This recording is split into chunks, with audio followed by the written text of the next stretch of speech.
It wanted to end opium production, but not take away farmers' incomes. But these do not feel like they get at the core of the problem.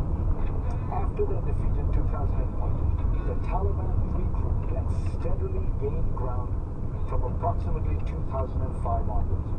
The report documents that enemy-initiated attacks rose from about 2,300 in 2005 to almost 23,000 in 2009, and never dropped below 21,000 since then, despite various changes in U.S. strategies and tactics and troop levels. A civilian advisor to the military on Iraq and Afghanistan, Carter Narkasian, wrote a book which I believe comes closest to providing an overarching explanation. The Taliban exemplified something that inspired, something that made them powerful in battle, something closely tied to what it meant to be Afghan, he wrote.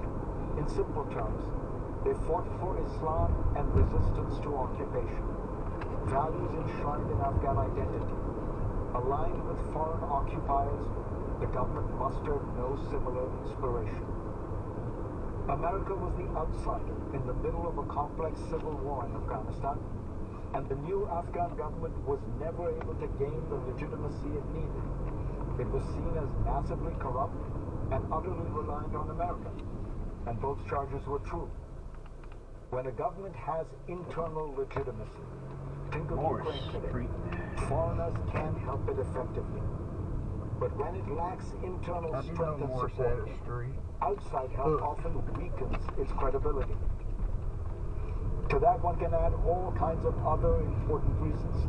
The Taliban had sanctuary in Pakistan. Historically, it has been virtually impossible to defeat a well-armed insurgency that has a safe haven in a neighboring country. Americans don't understand foreign countries and cultures. The Iraq War was a massive distraction. U.S. agencies sometimes worked at cross purposes with one another, and so on.